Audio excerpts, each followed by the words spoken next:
반갑습니다. 오래전에 제가 드렸던 이야기인데 오늘 설교 내용하고 부합되어서 다시 한번 파인애플 이야기를 드리면서 설교를 시작하려고 합니다. 이런 파인애플 이야기라고 하는 것은 한 선교사 후보가 뉴기니라고 하는 남태평양 섬에서 이제 병원을 지어서 선교하면서 겪었던 그런 한 토막 간증 스토리입니다. 이분들이 뉴기니 태평양 섬에서 병원을 짓고 원주민들을 치료하면서 살아가는 가운데 어느 날 파인애플이 먹고 싶었어요. 신선한 과일을 먹고 싶었어요. 그래서 다른 선교사 팀에게 도움받아가지고 파인애플 묘목을 구해다가 한 100그루를 이제 선교사가 사는 집 뒤편의 밭에다가 원주민들을 고용해서 그 삭스를 주고 심었습니다. 그리고 돌보게 했습니다. 한 해 지나가고 이태 지나고 3년이 지나가면서 이제 드디어 그 파인애플 나무에서 파인애플이 자라서 익기를 시작합니다. 이제 조금만 지나면은 이 파인애플 익은 것을 따서 먹을 그런 기대 가운데서 마음이 흥분되기를 시작했습니다. 그런데 이제 그 익은 파인애플을 따먹을 때쯤 돼서 보니까 농장에 나가봤더니 그 파인애플들이 다 사라지고 없는 거예요. 원주민들이 와서 다 따서 가버린 겁니다. 그래서 이제 화가 나서 다시 한번 따가면은 이번에는 병원문을 닫겠다 이렇게 협박을 했습니다.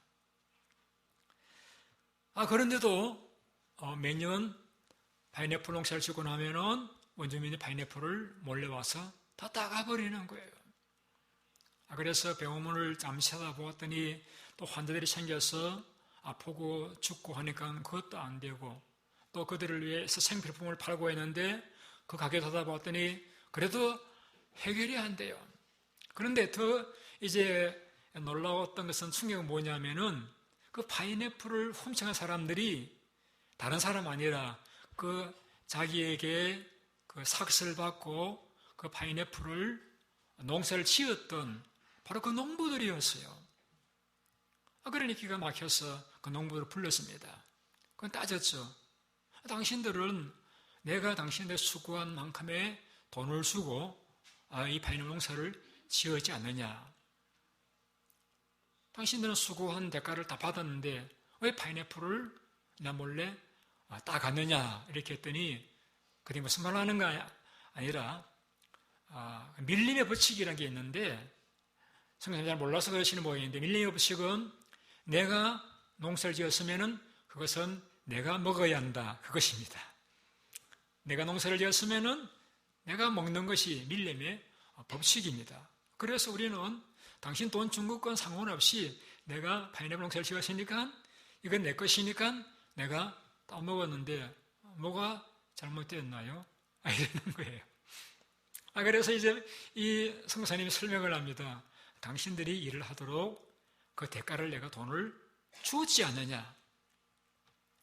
그리고 당신은 그 돈을 받아 그 일을 한 것이고 그러니까 이것은 내 것이라고. 그래도 정 안 되면 우리 나누자. 그럼 반은 먹고 반은 남겨달라 했더니 그래도 안 통해요. 와서 다 따먹어버리는 거 어떻게 해요?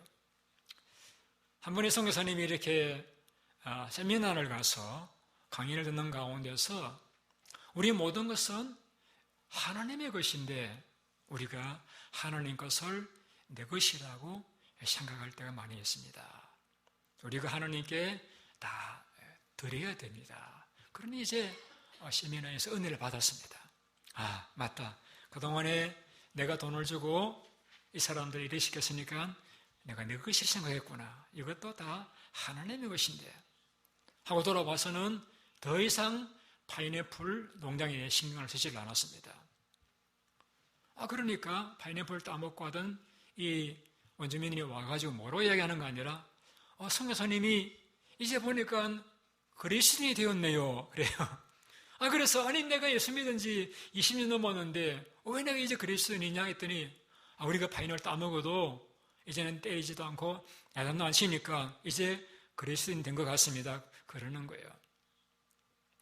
그러면서 궁금해서 왜 전에는 우리를 파인애플 따먹는다고 야단치고 때리고 하더니 이제는 왜 가만히 계시느냐 그러길래 내가 생각해 보니까 이 파인애플 사실 내 게 아니고 하나님 것이더라.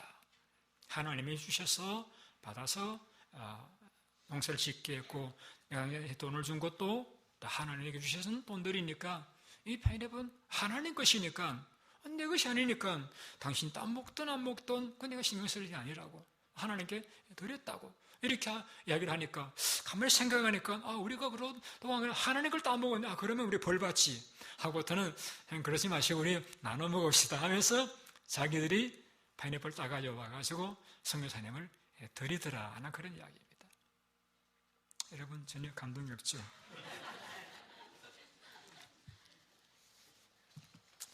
오늘 저는 이 설교 본문과 상관된 이야기라서 말씀드린 것입니다. 오늘 설교 본문은 이런 내용이죠. 한 포도원 주인이 좋은 포도원을 만들었습니다. 그래서 포도원을 만들고 이제 도둑을 방비하기 위해서 울타리도 치고 또 도둑을 방비하기 위해서 망대도 세우고 그리고 포도를 따면은 이제 그 접을 딸 수 있도록 접털도 만들고 그리고는 이제 농부들을 불러가지고 우리는 이제 몇 년간 바다 건너편에 가서 무역을 하고 올 것이니까 그동안에 이 포도원을 잘 관리하셔요. 대개는 이제 그 6대 4나 5대 5로 나누거든요. 그러니까 당신들이 농사 지은 것에 5를 가지고 또 그 5는 우리에게 주시기 바랍니다. 이렇게 서로 계약을 맺고 이제 외국으로 돈 벌기 위해서 떠났습니다. 이제 몇 년 지나서 포도를 거둘 때가 되었습니다. 그래서 그 포도원 주인이 자기 하인을 시켜서 가서 그 소출을 계약된 약속된 소출을 절반을 받아오라고 보내었습니다. 그러면 이 농부들은 그 계약된 대로 자기들이 농사를 지었지만은 계약된 대로 절반을 주어야 하잖아요. 근데 보내온 주인이 보내온 종들을 욕을 하고 때렸어요. 그리고는 거저 보내었습니다. 돌아가서 보고 있더니 주인이 그놈들 그럴 수가 있냐. 다른 종을 또 보냈더니 다른 종은 이번에는 때리는 정도가 아니고 모욕을 주었습니다. 또 거저 보냈어요. 그래 또 다른 종을 보냈더니 이번에는 그 종을 애야 죽여버렸어요.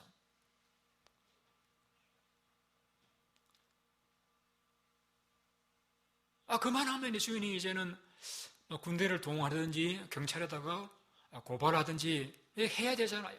그런데 주인이 또 다른 종들을 또 보냈어요. 보내니까 더러는 때리고 더러는 모욕을 주고 더러는 죽였습니다. 그래서 이제 주인이 생각하기 이제는 내 아들을 보내면은 내 아들은 종들하고는 좀 차원이 다르니까 존대할 것이라 여기서 아들을 보냈습니다.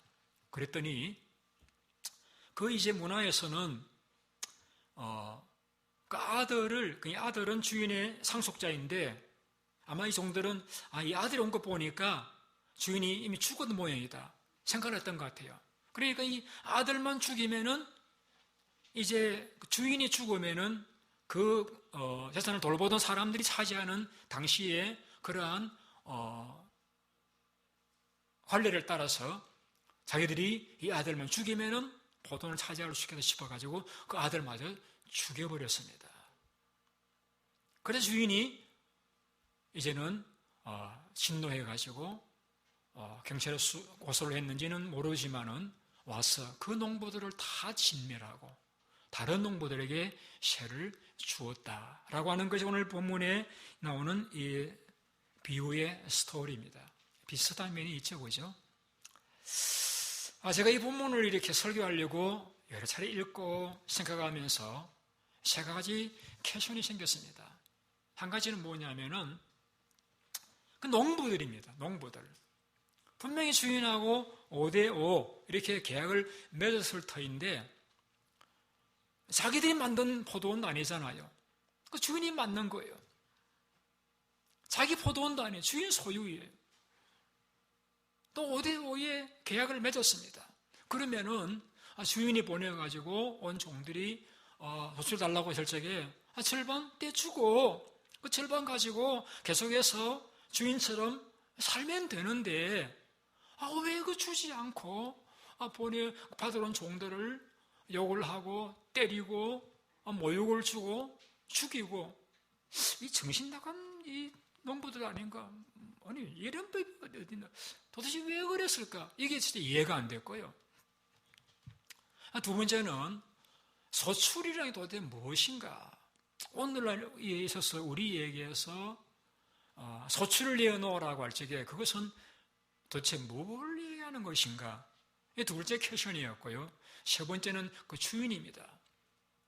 한두 번도 아니고 한두 사람도 아니고 보내는 족족 모욕하고 때리고 죽이고 하는데 왜 계속해서 보내가서 죽고 얻어맞게 만들고 또 거기다가 또 아들은 왜 보내가지고 죽게 만드는 거예요? 이 도대체 이 주인이라는 분이 이 정신이 있는 분인가 없는 분인가?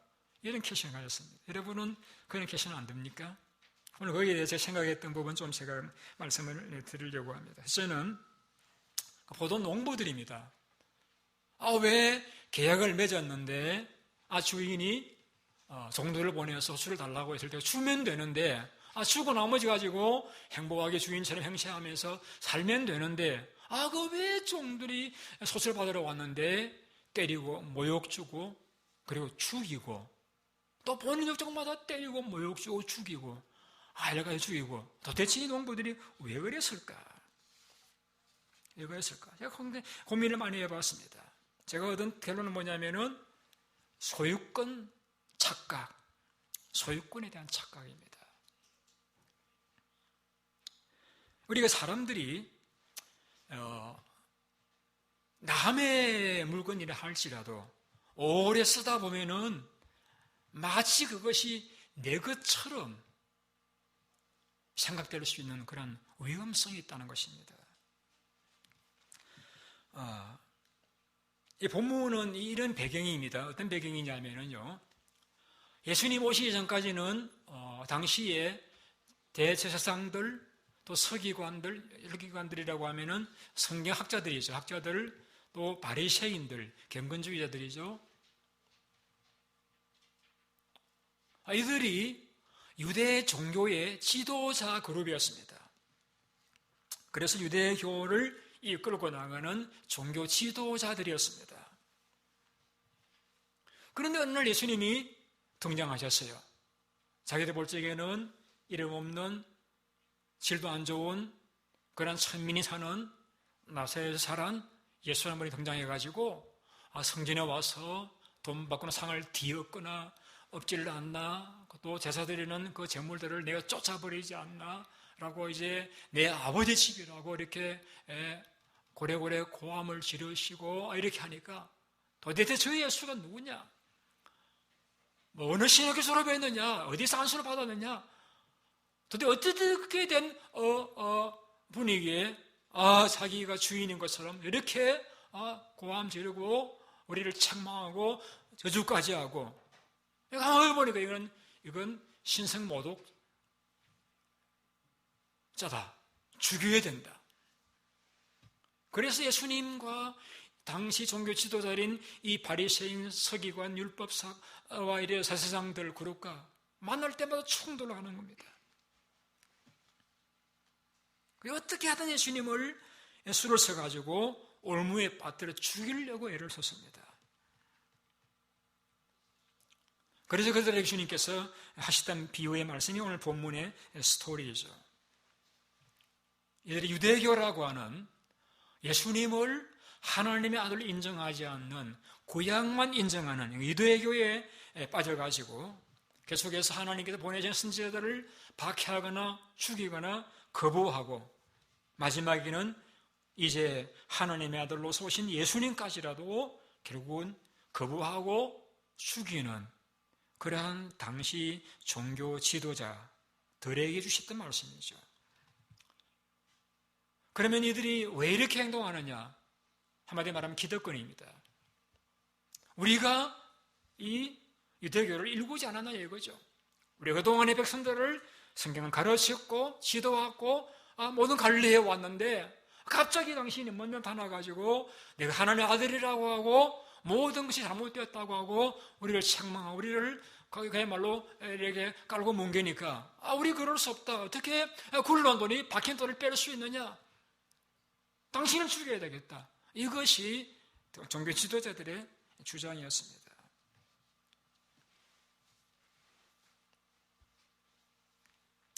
여러분 볼 적에는 이 포도 농부들 왜 그럴까 이해가 안 되죠. 그런데 그 당시에 종교 지도자들도 우리가 이해가 안 되죠. 그들은 예수님은 하나님이시고 하나님의 아들이시고 모든 만물을 창조하신 분이시고 그들에게 종교를 세우고 그들을 땅을 주셨고 그들에게 모든 걸 주셨던 분이 바로 예수님이신데 그 하나님이 오셨는데 환영하고 맞이하고 감사해야 될 터인데 예수님께 달라들어 대들어 이건 말도 안 되잖아요. 우리가 볼 적에는.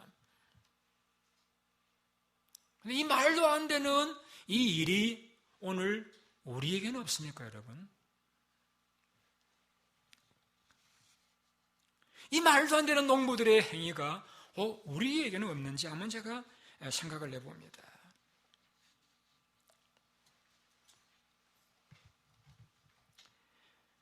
우리 인간은 굉장히 이기적인 그런 존재입니다. 그래서 이 소유권에 대한 욕심은 굉장합니다, 여러분. 우리가 뉴스들 보지만은 아버지가 돕고 나면은 그 유산을 누가 차지하느냐, 그 때문에 큰아들, 작은아들 싸우는 일들이 뉴스에서 많이 나오잖아요, 여러분.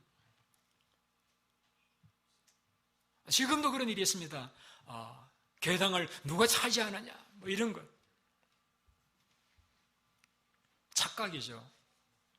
내 것이 아닌데, 하나님의 것인데, 오랫동안 내가 사용하다 보니까 내 것으로 착각하고 있는 거예요.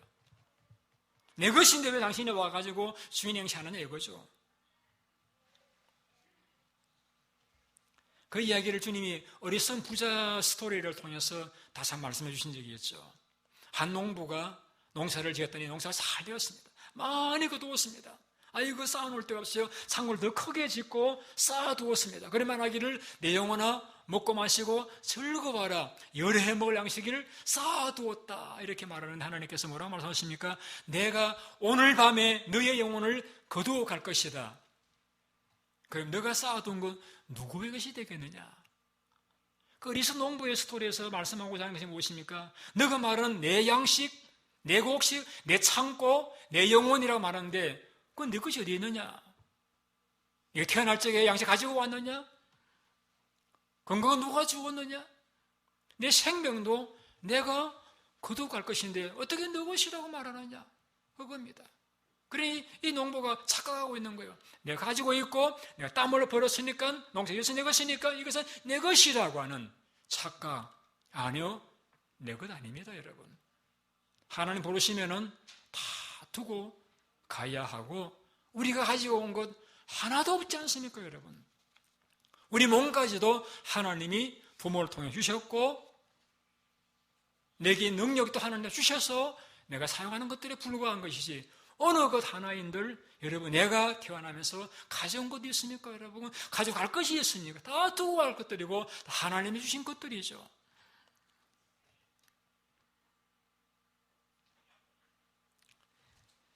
소출을 내어놔라고 할 적에 농부들이 화를 내면서 때리고 모욕을 주고 죽이고 한 것은 내 것인데 왜 너가 내어놔라고 하느냐? 그것이에요, 여러분. 제가 종종 설교를 하면서 이런 설교를 하죠. 하나님이 여러분을 너무너무 사랑하십니다. 그 사랑은 인간의 어떤 사랑도 비교할 수가 없는 사랑입니다. 하나님 우리를 얼마나 축복하시는지 부모가 자식을 주고도 또 주고 싶은 것과 같이 우리를 계속해서 주고 싶은 것이 하나님의 마음이고 사랑입니다. 여러분 그 설교는 다 저도 좋고 하기 편하고 여러분 듣기가 부담없고 해피하고 좋잖아요. 그러다가 제가 드디어 헌금 설교를 시작합니다. 여러분 헌금 생활 하셔야 됩니다. 그러면 갑자기 교인들이 긴장하기 시작하시는 것 같아요. 목사가 강단에서 돈 이야기를 드디어 시작하구나. 긴장하시는 것 같아요. 여러분 긴장 안 하시죠? 왜 경건한 목사 입에서 돈 이야기 나오면은 사람들이 싫어할까요? 왜 그렇죠? 제 생각에는 소유권 문제인 것 같아요. 내가 땀 흘려 벌었으니까 이 돈은 내 것인데 왜 목사가 돈을 내놔라 말라 하느냐 이거죠. 내가 땀 흘려 피땀 흘려 번 내 것인데 왜 교회가 교인들 등을 쳐서 돈을 울가먹으려고 하느냐. 그런 마인드가 혹 있는 분이 계신지 모르겠습니다. 제가 좀 듣기 부담스러운 가운데 들었던 말 가운데 이런 말이었습니다. 우리는 돈 내고 교회에 섬기고 목사는 돈 받고 섬기고. 그래서 그 말을 곰곰이 생각해 봤습니다. 좀 기분이 유쾌하지 않지만은 그 말이 옳은가 생각해 보니까 절반은 맞아요. 왜? 제가 교회로부터 돈을 받으니까 절반은 맞아요. 그럼 저는 돈을 안 내느냐? 저도 받은 사례의 20% 이상을 교회 헌금을 합니다. 저도 돈을 내어요. 그러면은 일단 이런 생각을 해봅니다. 저는 교회를 통해서 생활비를 받고 대여서의 교인들은 직장과 국가를 통해서 생활비를 받고 그 차이예요. 결국은 하나님이 다 주셔서 받는 것입니다. 하나님이 목사에게는 교회를 통해서 생활비를 주시고 여러분들은 직장을 통해서 생활비를 주시고 그 중에서 저는 20%를 교회에 헌금을 하고 여러분들도 또 헌금을 하고. 제 말이 틀렸나요? 틀렸습니까? 그런데 왜 그런 이야기가 나오느냐? 저는 생각하기를 착각입니다. 내가 벌었으니까 이것은 내 것이라고 하는 것. 소유권에 대한 착각. 하나님이 직장을 통해 주신 것이라는 부분을 생각하지 않고 내가 땀 흘려 벌었으니까 내 것이라고 하는 것. 이것 때문에 교회에서 알력을 가지고 고통을 당하고 시험에 들고 하는 일들이 여러분 얼마나 많이 있습니까, 여러분? 저는 이 본문을 깊이 묵상해 보면서 이 농부들 욕할 것 없다. 왜? 내가 바로 이 농부예요. 내가 20년 이곳에서 목회해서 일공 교회인데 왜 뒤늦게 오신 당신들이 왜 말이 많아요? 이런 마음이 있어도 제 상 속에 들 때가 있었어요, 여러분. 제가 거짓말 하지는 않아요. 그러면 제가 곰곰이 생각해 봅니다. 그러면은 박 목사야, 그러면은 그동안 목회하도록 은혜 주셨던 것은 너의 다 힘이었느냐? 다시 보면 아니에요. 교인들이 도와주셨고 하나님 은혜 주셔서 그동안 그러저를 내어 쫓지 아니하시고 이렇게 아이들을 키울 수 있도록 도와주신 것에도 저는 감사할 거예요. 감사해야 되잖아요. 그런데 한편의 생각이 들 때가 있었다니까요. 기득권, 소유권. 여러분, 우리 착각해서는 안 됩니다. 내가 일구었다고 해서 내 것이라는 그 밀림의 법칙은 옳은 게 아니에요, 여러분. 누가 파인애플을 생산하게 했나요? 누가 빛을 비추어 주었나요? 누가 일할 수 있는 건강 주셨나요? 하나님이시죠. 하나님이시죠. 우리는 주신 것을 갖고 온 사람에 불과한 것이죠. 우리는 오너가 아니에요. 우리는 매니저예요. 우리는 맡겨준 것을 열심히 일한 매니저고 하나님은 그 수고한 만큼 다 갚아주실 거예요. 갚아주셨고 갚아주실 거예요. 하나님은 결코 일만 시키고 떼먹는 그런 불의한 악도 없잖아 아니셔요.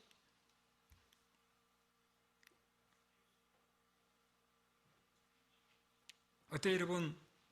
이 농부의 마음이 조금은 이해가 되셨나요? 제 이야기는 농부 잘했다는 이야기는 아니고, 그럴 수 있겠다.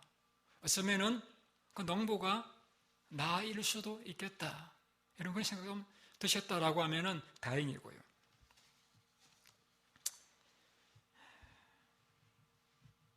아, 11조.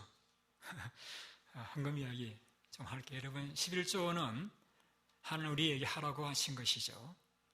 우리가 배가 고파도 먹을 거 없어도 드려야 됩니다. 하나님 것이니까. 여러분 착각하지 마십시오. 10분의 1만 하나님 것이고 10분의 5는 내 것이다. 아니에요. 이 11조를 드린다라고 하는 것은 내 모든 것들은 하나님에게 주셔서 가지고 있는 것입니다. 내 모든 것들은 하나님 주신 것입니다라고 하는 것을 표현하는 것이 10분의 1을 드리는 것입니다. 그런데 하나님께서도 그런데 불구하고 10분의 1만 받으심에도 불구하고 하나님 너무 기뻐하셔가지고 말라기에서 보면 복을 부어주겠다. 복을 부어주겠다. 약속을 했습니다. 그래서 이 11조에 대한 이 체험을 한 사람들은 11조 전혀 아깝지 않습니다. 왜? 하나님께 드리니까 마음도 편하고 또 하나님이 갚아주시니까 또 그 복도 너무나 풍성하고 저는 여러분들이 10분의 1만 아니라 그 이상도 하나님을 원하신다라고 하면 다 드릴 수 있는 그러면서 날마다 내 모든 것은 하나님의 것입니다. 그리고 하나님에게 주셔서 믿고 잊고 쓸 수 있게 해주신 건 너무 감사합니다. 그 하나님의 풍성한 은혜를 여러분 체험할 수 있으시기를 바라는 것입니다. 두 번째 소출이 무엇이냐? 그러면 소출이 꼭 11조만 소출이냐? 아니에요. 하나님이 우리를 예수 믿게 하시고 우리 가정을 부시고 직장을 부신 것은 하나님이 그냥 우리가 번 재물의 10분의 1만 바치는 그 소출을 위해서 우리를 구원해 주셨다. 그거 아니에요, 여러분. 그건 극히 일부분에 불과합니다. 그러면 하나님 원하시는 소출은 무엇이냐? 우리가 성숙한 그리스도인이 되는 것입니다, 여러분. 성숙한 그리스도인. 이것을 레위기에서 이렇게 말씀하고 있습니다. 내가 거룩하니 너희도 거룩할지어다. 여러분 자녀들을 양육하면서 어느 부모도 야, 너 너무 예쁘다. 더 이상 크지 마. 스탑. 하고 이렇게 언제까지나 그 어린 아이로서 그 모습 귀여운 대로 지내기를 바라는 부모 아무도 안 계시죠. 너무 귀여우니까 그냥 안 컸으면 좋겠다. 그런 부모도 계시긴 하겠습니다만은 그냥 계속해서 안 크고 있으면은 걱정거리가 되죠. 하나님 여러분 처음 예수 믿는 여러분들이 말이죠. 예수 믿으면서 달라진 삶을 보면 하나님 너무 기쁘시는 거예요. 너무 좋으신 거예요. 저도 그런 새로운 교인이 교회 와서 예수 믿고 정말 새롭게 예수 믿다고 애를 쓰는 모습은 참 너무 좋아요. 좋은데 언제나 그 모습에서 벗어나지 못한다. 그러면서 서서히 걱정이 찾아오기 시작합니다. 왜 믿음이 자라지 않을까? 왜 첫 모양 그대로 있을까? 아니 언제 크지? 언제 믿음이 들어가지? 언제 자라서 하나님 위해 써먹지? 걱정되는 것입니다. 하나님 우리를 구원하신 것은 우리 11조 바치는 그 소출을 위해서가 아니에요. 하나님 원하신 우리의 생각도 우리의 행동도 우리의 말하는 것도 우리 모든 상황에서 반응하는 우리 반응까지라도 하나님을 위해 살아갈 수 있는 세상 사람들과 구별된 그러한 우리의 인격의 성품의 변화 그것을 위해서 하나님 우리에게 투자하시는 거예요. 여러분. 우리 헌금은 하나의 일부분의 표현에 불과한 것이고 우리의 생각하는 것, 우리 말하는 것, 우리 행동하는 것, 상황에서 우리가 반응하는 것까지라도 하나님 원하시는 성경 가르침대로 우리가 변화되어져야 돼요. 그것이 우리가 맺어야 될 소출입니다. 여러분.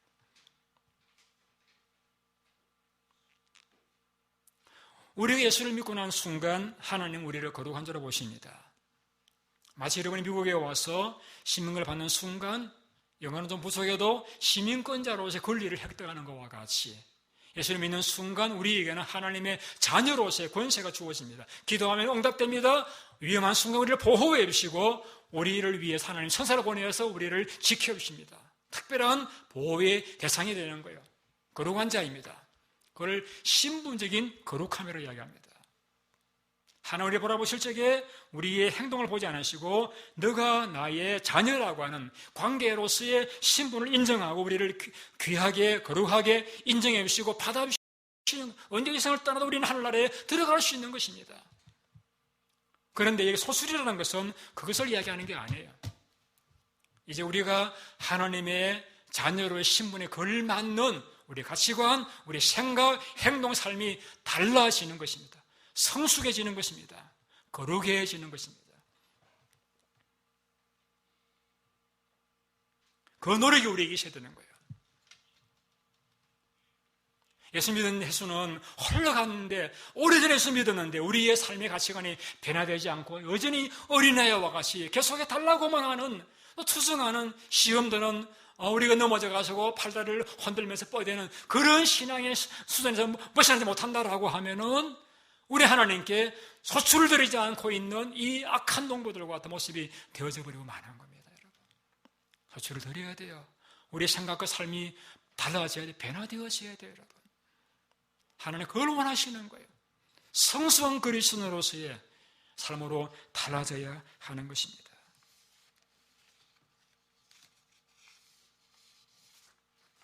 오늘 여러분 잘 아시다시피 우리 마음속에는 성령님이 들어와 계십니다. 들어 뭐 하시느냐?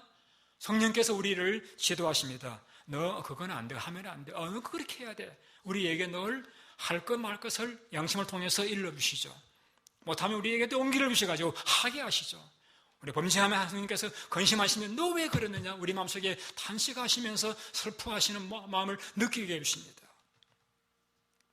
그래서 우리가 우리 속에 있는 성령을 나이 많으시다고 한 곳에 가두어 놓고 외면하지 않고 우리가 성령을 모시고 성령님 저 어떻게 해야 되죠? 알겠습니다. 순종하고 의지하고 살아가면은 성령께서 기분이 좋으셔가지고 우리 속에서 그 자신을 나타내서 그게 뭡니까? 은사입니다. 방언, 믿음, 능력, 행함, 분별, 지식, 지혜, 은사를 우리에게 주십니다. 그뿐만 아니라 우리 계속해서 성령님을 순종하고 의지하고 기쁘시게 드리면 우리에게서 성령의 열매를 맺어요. 어떤 것입니까? 마음이 기뻐요. 기뻐요. 뭘 받아서 기쁜 게 그냥 기쁜 거예요. 감옥에 들어가도 기쁜 거예요. 매일 맞아도 기쁜 거예요. 기뻐요. 그리고 사랑의 마음이 생겨나요. 어디까지 미웠는데 오늘 보면은 좋아서 뜰 줄 모르겠는 거예요. 만나면 악수하고 싶고 허그하고 싶고 칭찬해주고 싶고 도와주고 싶은 마음이 일어나는 거예요. 마음이 평화로워요. 이걸 들어도 마음이 평안한 거예요.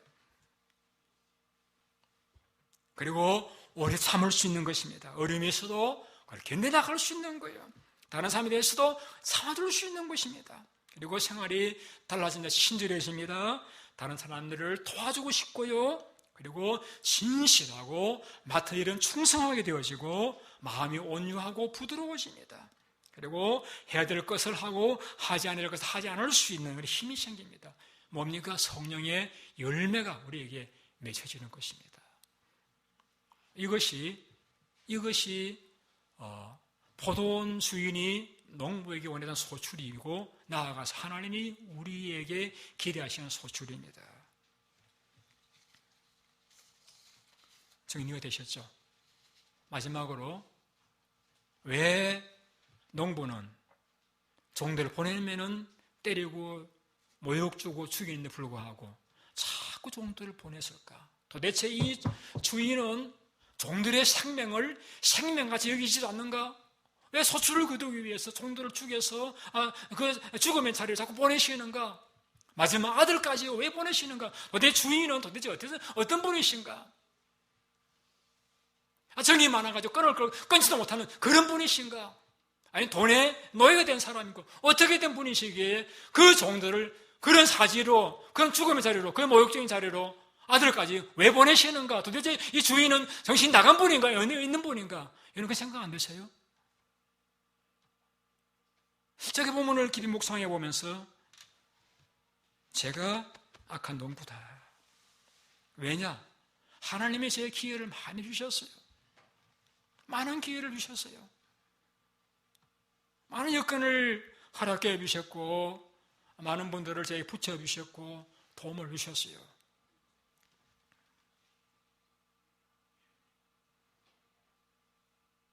때로는 제 수준 같다라고 하면은 아마 제가 담임 목사직을 10번도 더 사임을 했어야 될 그런 일은 없지 않았어요. 제가 그걸 알아요. 그런데 하나님께서는 저에 대해서 오랫동안 참아주셨습니다. 기다려주셨어요. 계속해서 저에게 은혜를 주셨어요. 우리 교인들 참 착한 교인들이요. 제가 동부에서 다녀오신 우리 양사모님 물어봤습니다. 동부의 교인들 어떻던가요? 아유, 목사님, 동부의 교인들 비하면 우리 교인들 다 양대 양. 좋다고. 이런 그런 분들이세요.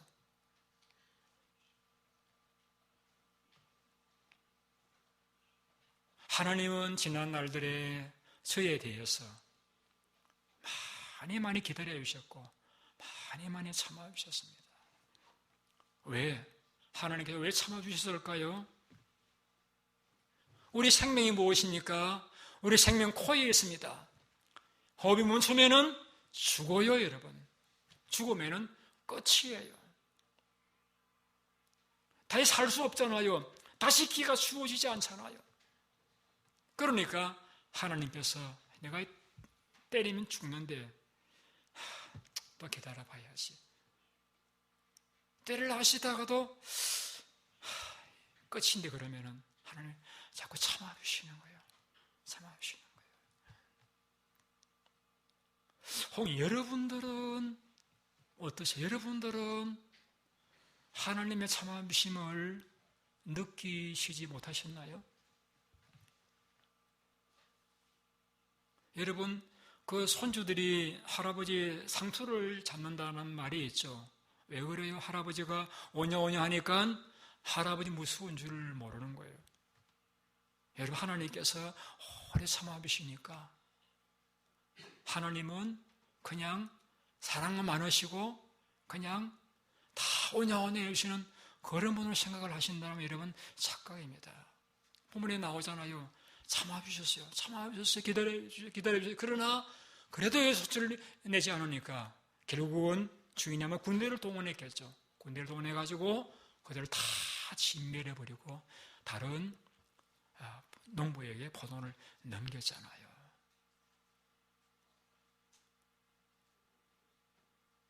하나님의 사랑은 바다와 같이 한없이 계속되어지는 그러한 풍성한 사랑입니다만 그것이 영원히 계속되지는 않습니다.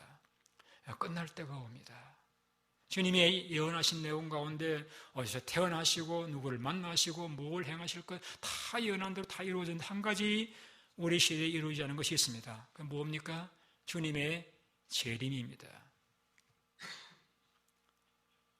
주님의 재림 때 주님은 심판주로 오십니다. 오셔서 모든 자를 다 살려내어가지고 어떤 자들은 영생으로 어떤 자들은 영벌로 마지막 심판이 우리 앞에 남아있습니다. 물론 예수를 믿는 저와 여러분들은 그러한 영벌의 심판은 없다고 하겠지만은 심사는 있습니다. 우리에게 이 포도원이라고 하는 직장과 가정과 건강과 기회를 맡겨주었는데 너 그것을 가지고 어떻게 하나님께 기뻐하시는 소설을 들으느냐고 심사하시는, 그래서 우리를 천국에서 내쫓진 않으시지만은 불 가운데 겨우 구원받는 것과 같은 부끄러운 구원을 얻는 책망만 듣는 그런 구원의 자리에 나아갈 뿐이서는 없기를 바라는 것입니다.